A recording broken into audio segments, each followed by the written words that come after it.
کہ افطار کا یہ وقت نہایت اہم وقت ہے. یہ وقت کب شروع ہوتا ہے؟ قرآن پاک میں اللہ سبحانہ وتعالیٰ فرماتے ہیں ثم اتم الصیام الی اللیل، پھر پورا کرو روزے کو رات تک. گویا جب رات کا آغاز ہو جائے، رات شروع ہو جائے، سورج غروب ہو جائے تو وہ روزے دار کے روزے افطار کرنے کا وقت ہوتا ہے.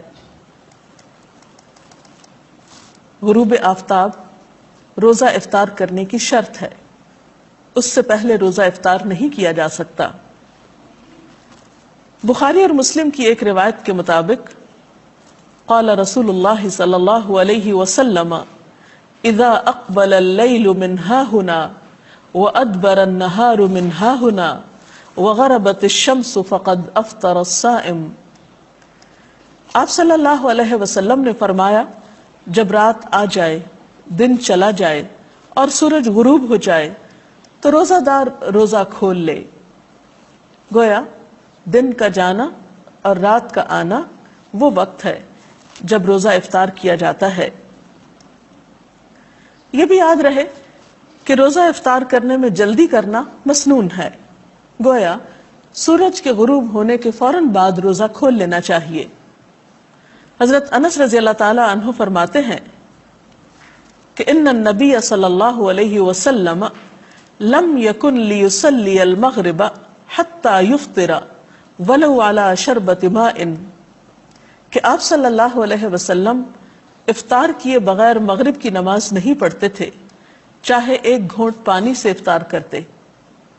گویا اس سے یہ بھی پتہ چلتا ہے کہ افطار کا وقت مغرب کی نماز سے پہلے کا ہے، یعنی نماز نہیں پڑھنی چاہیے جب تک کہ افطاری نہ کر لی جائے.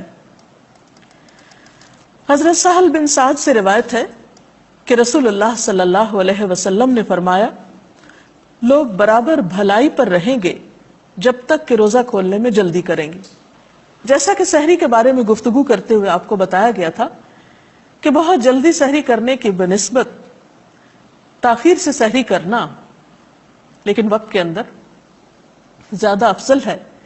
اسی طرح افطار میں بھی بہت تاخیر نہیں کرنی چاہیے کہ مثلا رات کا جب بہت اندھیرا ہو جائے، عشاء کی نماز کا وقت ہو جائے تو ایک شخص سمجھے کہ اب افطار کرنا زیادہ ثواب کا باعث ہے کیونکہ میں نے سب لوگوں سے 1-1.5 گھنٹہ زیادہ لمبا روزہ رکھا ہے اور دیر سے کھایا پیا ہے، تو ایسا کرنا کچھ ثواب کا باعث نہ ہوگا بلکہ الٹا سنت رسول صلی اللہ علیہ وسلم کی مخالفت ہوگی.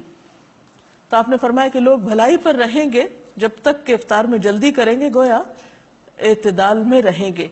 تو اس سے یہ پتہ چلتا ہے کہ ہمارا دین ہمیں ہر معاملے میں اعتدال کا سبق دیتا ہے. انتہا پسندی ہمارے دین کا حصہ نہیں ہے. پھر اسی طرح ہم دیکھتے ہیں کہ آپ صلی اللہ علیہ وسلم نے فرمایا، حضرت انس رضی اللہ تعالیٰ عنہ سے روایت ہے اور آپ جانتے ہیں کہ حضرت انس رضی اللہ تعالیٰ عنہ حضور اکرم صلی اللہ علیہ وسلم کی خدمت میں 10 سال تک رہے. وہ کہتے ہیں کہ آپ صلی اللہ علیہ وسلم نماز مغرب سے پہلے تازہ کھجوروں سے روزہ افطار فرماتے. اگر تازہ کھجوریں نہ ہوتی تو خشک کھجوروں سے افطار فرماتے. اگر خشک کھجوریں نہ ہوتی تو چند گھونٹ پانی سے ہی افطار فرما لیتے. تو اس سے پتہ چلتا ہے کہ دوسری چیزوں کے نسبت کھجور سے روزہ افطار کرنا آپ کو زیادہ پسند تھا. گویا آپ کی سنت اور آپ کی پسندیدہ چیز کھجور سے روزہ افطار کرنا ہے، اور کھجوروں میں بھی تازہ کھجور. لیکن ضروری نہیں کہ ہر شخص کے پاس کھجوریں ہوں، اور یہ بھی ضروری نہیں کہ تازہ کھجوریں ہوں. تو اگر میسر ہو، ممکن ہو تو ایسا کرنا زیادہ بہتر ہے.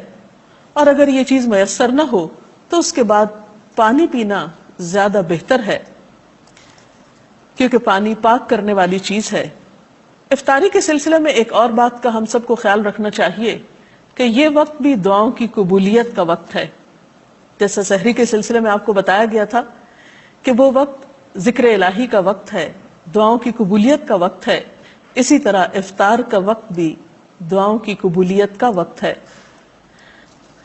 اس سلسلے میں ہم دیکھتے ہیں کہ آپ صلی اللہ علیہ وسلم نے فرمایا ثلاث دعوات لا ترد دعوت الوالد ودعوت الصائم ودعوت المسافر، کہ 3 آدمیوں کی دعا رد نہیں کی جاتی، باپ کی دعا، روزہ دار کی دعا اور مسافر کی دعا۔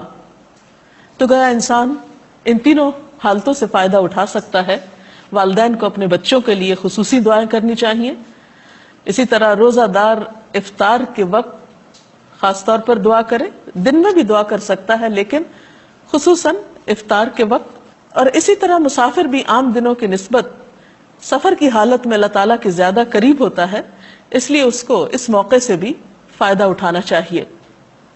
افطاری کے لیے آپ صلی اللہ علیہ وسلم نے خود بھی دعا سکھائی ہے۔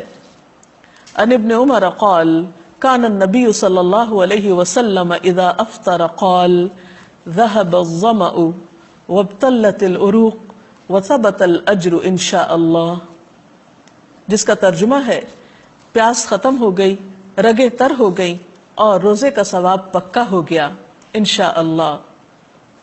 اسی طرح افطار کی کچھ اور دعائیں بھی آپ نے سکھائیں۔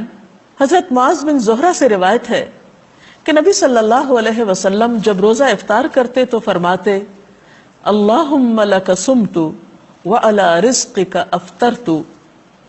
اس کا ترجمہ ہے اے اللہ، تیرے ہی لیے میں نے روزہ رکھا اور تیرے ہی رزق پر میں نے افطار کیا۔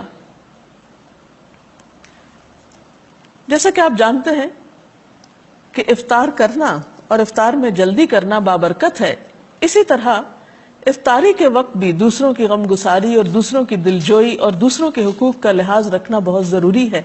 اسی لیے ہم دیکھتے ہیں کہ نبی اکرم صلی اللہ علیہ وسلم نے دوسروں کا روزہ افطار کرنے کی بھی ترغیب دلائی ہے۔